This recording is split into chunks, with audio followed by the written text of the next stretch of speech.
नमस्कार साथियों, मैं विकास ज़ेनिथ एकेडमी पर आपका स्वागत करता हूं। आज मैं एक और वीडियो नई लेके आया हूं जिससे आपके और अच्छे प्रश्न होने जा रहे हैं। दिन पे दिन आपका ज्ञान बढ़ ही रहा है क्योंकि आपको अच्छी से अच्छी वीडियो जो मिल रही हैं, मैं आपको अच्छी से अच्छी वीडियो लेके आ रहा हूं जिससे कि आपके एग्ज़ाम क्या हो सके, क्रैक हो सके। मेरी मेहनत को भी थोड़ा ध्यान में रखिए और मेरी वीडियो को क्या करिए, शेयर कीजिए। भाई हम लोग मेहनत करेंगे तभी तो आगे बढ़ेंगे। भाई मेहनत तो सब लोगों को करनी है मिलकर। अब जब हम मेहनत कर रहे हैं तो आपको भी मेहनत करनी पड़ेगी और एग्ज़ाम क्वालिफाई करना पड़ेगा। और मैं आपके लिए ऐसी ऐसी चीज़ें लेके आ रहा हूं जो आपके एग्ज़ाम में आती ही हैं और आनी ही पड़ेंगी, क्योंकि कौन पढ़ा रहा है? मैं पढ़ा रहा हूं। आपको प्रत्येक एग्जाम में ऐसे प्रश्न मिलते हैं जो आपको कैसे लगते हैं? आउट ऑफ सिलेबस लगते हैं। वो कुछ नहीं होते, वो हमको पढ़े नहीं होते या हम पढ़ाए नहीं होते, इसलिए वो कैसे लगते हैं? हमको आउट ऑफ सिलेबस लगते हैं। अब आप परेशान होने की आवश्यकता नहीं है, क्योंकि मैं ऐसे प्रश्नों को ढूंढ ढूंढ के लेके आता हूं जहां से प्रश्न आपको मिलेंगे ही मिलेंगे। आप फिक्र करना आप छोड़ दें कि अब मैं ज्योग्राफी कहाँ से पढ़ूं या पॉलिटी कहाँ से पढ़ूं या जीएस कहाँ से पढ़ूं।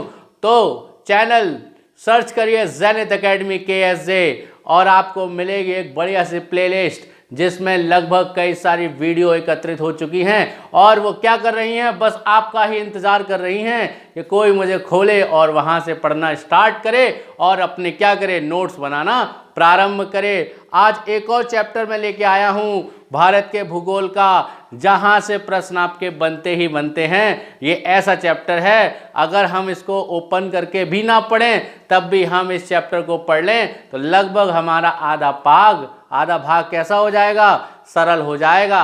तो देर ना करते हुए कैसे चलें? चलो चलते हैं। आज है भारत की प्रमुख खनिज पेटियां। भारत क्या है? खनिजों का देश है। खनिज क्या होते हैं? एक देश की अर्थव्यवस्था उस खनिज पर निर्भर करती है। भैया एक देश की अर्थव्यवस्था किस पर निर्भर करती है? वहाँ के खनिजों पर निर्भर करती है। जिस देश में सर्वाधिक खनिज पाए जाते हैं उस देश की अर्थव्यवस्था सबसे अच्छी होती है। जहाँ खनिज होंगे वहाँ की अर्थव्यवस्था कैसी होगी? अच्छी होगी। अगर हम देखें तो खनिज पेटियाँ आखिर हैं क्या? खनिज पेटियां आखिर हैं क्या? यहाँ से हमको कौन कौन से खनिज प्राप्त होते हैं, मैं आपको सारे प्रश्न बताऊंगा यहाँ से कैसे पूछे जाते हैं और कैसे प्रश्न आते हैं। तो खनिज की परिभाषा देख लेते हैं। खनिज की परिभाषा होती क्या है? तो अगर आप किताबी लैंग्वेज से पढ़ेंगे तो आपको समझ नहीं आएगी। मैं बताता हूँ कि दो ऐसे खनिज जो परस्पर क्या करें, एक दूसरे के साथ अभिक्रिया करके किसी तीसरे पदार्थ का निर्माण करें, वो क्या कहलाएंगे? आपके खनिज कहलाएंगे। जैसे मैं कहूँ भैया कोयला कहाँ से आ रहा है, तो कोयला पृथ्वी के आंतरिक भाग से ही तो आ रहा है। पेट्रोलियम कहाँ से आ रहा है? पृथ्वी के आंतरिक भाग से ही तो आ रहा है। प्राकृतिक गैस कहाँ से आ रही है? आंतरिक भाग से आ रही है।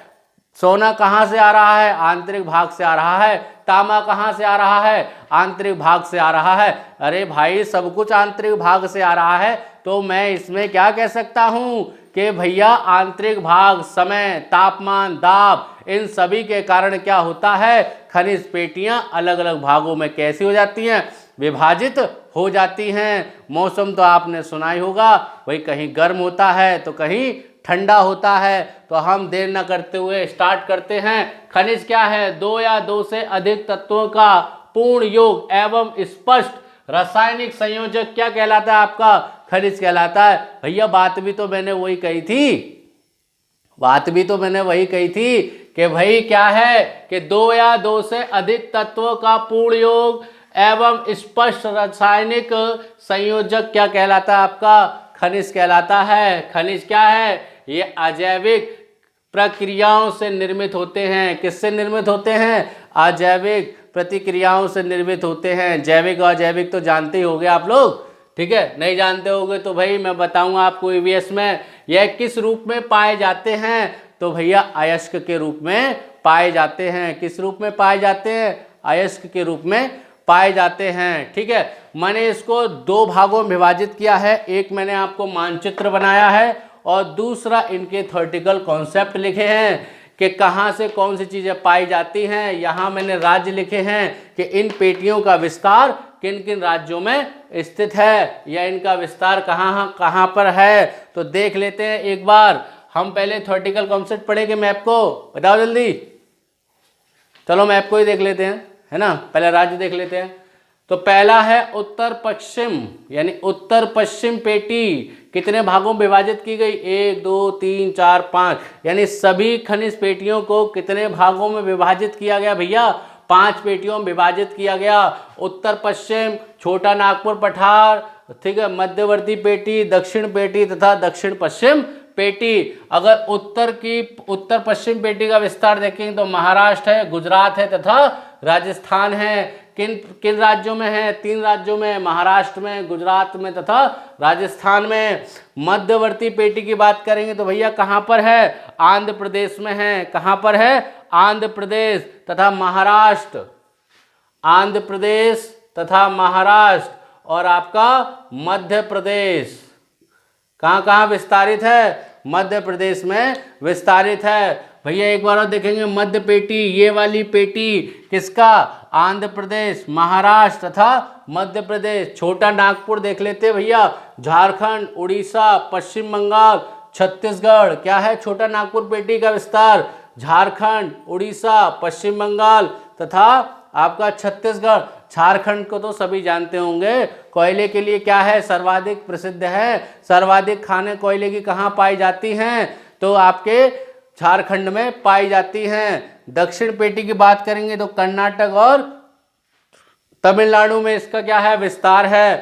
तमिलनाडु तथा कर्नाटक में क्या इसका विस्तार है। दक्षिण पश्चिम देख लेते हैं तो गोवा, केरल तथा कर्नाटक में क्या है? इनका विस्तार है। भैया खनिज पेटियां यानी कि आपके इतने राज्यों में क्या हैं? विभक्त हैं। देखे तो भैया प्रायद्वीपीय भाग में विभाजित हैं। किसमें है? प्रायद्वीपीय भाग में ही विभाजित है। अगर हम कहें कि प्रायद्वीपीय भाग को क्या कहा जाता है तो भैया गोंडवाना लैंड कहा जाता है। किसमें कहा जाता है? गोंडवाना लैंड में, यानी गोंडवाना लैंड कहा जाता है। अगर मैं कहूँ कि सर्वाधिक खनिज पेटियां कहाँ पाई जाती हैं तो गोंडवाना लैंड में पाई जाती हैं। फिर से एक बार रिकॉल कर लेते हैं कि भारत का प्रायद्वीपीय भाग क्या कहलाता है? गोंडवाना लैंड कहलाता है। क्या कहलाता है आपका? गोंडवाना लैंड कहलाता है। खनिज पेटियां सर्वाधिक कहाँ विस्तारित हैं? गोंडवाना लैंड में विस्तारित हैं। आई होप सो इतना समझ में आया होगा आपके। आगे चलते हैं। इनका मैंने थ्योरेटिकल कॉन्सेप्ट भी लिखा है। छोटा नागपुर पेटी को भारत का लोहा एवं इस्पात की पेटी भी कहा जाता है। मैंने क्या कहा था कि झारखंड में सर्वाधिक लोहे की खदानें पाई जाती हैं। ठीक है, यह भारत की समुद्रतम खनिजें हैं। यहाँ कैसी खनिजें पाई जाती है? समुद्रतम खनिजें पाई जाती हैं। कौन कौन सी चीज़ें मिलती हैं यहाँ पर? कोयला, लोहा, अभ्रक, मैंगनीज तथा तांबा प्रचुर मात्रा में पाया जाता है। यहाँ कारखाने, प्रमुख कारखाने हैं बोकारो, दुर्गापुर, राउरकेला।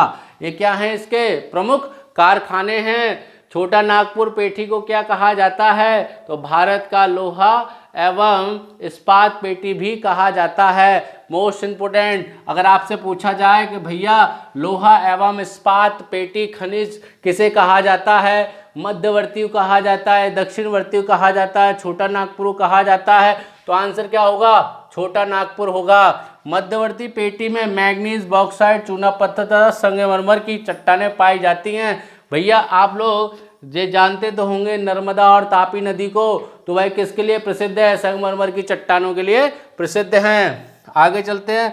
उत्तर पश्चिम पेटियां, तो उत्तर पश्चिम पेटी में तांबा, जस्ता, यूरेनियम, ठीक है, खनिज तेल, प्राकृतिक गैसों के क्या मिलते हैं? भंडार प्राप्त होते हैं। देखो भैया इनसे 2 चीज़ें और आपको तैयार हो रही हैं, संबंधित खनिज भी तैयार हो रहे हैं और राज्य भी तैयार हो रहे हैं। पेटियों मैंने आपसे कहा ना 2 in 1 है, आपको 2 से 3 चीज़ें यहीं पे तैयार हो जाएंगी। आप आगे के चैप्टर पढ़े ना पढ़े कोई फर्क नहीं है भाई, प्रश्न हमारे क्लियर होने चाहिए। जब हमको प्रश्न यहीं से मिल जा रहे हैं तो हमको आगे की क्या चिंता है? हम आगे क्यों जाएं? आगे पता है हमको खतरा है ना। तो आगे चलते हैं, नहीं सॉरी इधर चलते हैं बोर्ड पे, उधर आगे मत जाना खतरे के पास। हाँ, दक्षिण पेटी में देखेंगे सोना, कर्नाटक क्षेत्र में सभी जानते हैं, लोहा, तांबा आदि के भंडार पाए जाते हैं? दक्षिण पेटी में देखेंगे तो इल्मेनाइट, मोरोजाइट तथा जिरकॉन पाया जाता है। यहां तक समझ में आया? कोई दिक्कत तो नहीं है? वही मैं समझ रहा हूँ, सब कुछ समझ में आ रहा है आपके? बिल्कुल कोई दिक्कत तो नहीं? एक बार फिर से देख लीजिए, कोई दिक्कत तो नहीं हो रही? चलो मैं यहाँ हट जा रहा हूँ, साइड से हट जा रहा हूँ, आप देख ले, स्क्रीनशॉट ले लें बिल्कुल मस्त तरीके से। ठीक है, चलिए यहाँ तक कोई समस्या? ठीक है, ये वीडियो आपको कैसी लगी? कोई समस्या तो नहीं?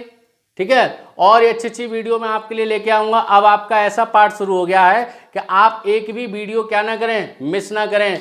जहां आपने एक वीडियो मिस करी तो क्या हो जाएगा? आपका बहुत भारी नुकसान हो जाएगा।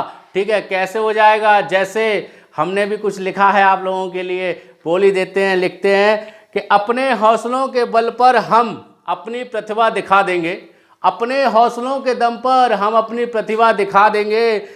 भले कोई सहारा ना दे हमें, भले कोई सहारा ना दे हमें, हम दौर अपना बना लेंगे, हम दौर अपना बना लेंगे। साथियों, मिलकर हम लोगों को मेहनत करनी है और इस चैनल को आगे मुकाम तक, अपने परिवार को आगे बढ़ाना है। तो आप लोगों को क्या करनी पड़ेगी? जी जान से मेहनत करनी पड़ेगी। जैसे विकास सर मेहनत कर रहे हैं, आपको भी मेहनत करनी पड़ेगी। जय हिंद साथियों, लाइक करें, शेयर करें, सब्सक्राइब करें।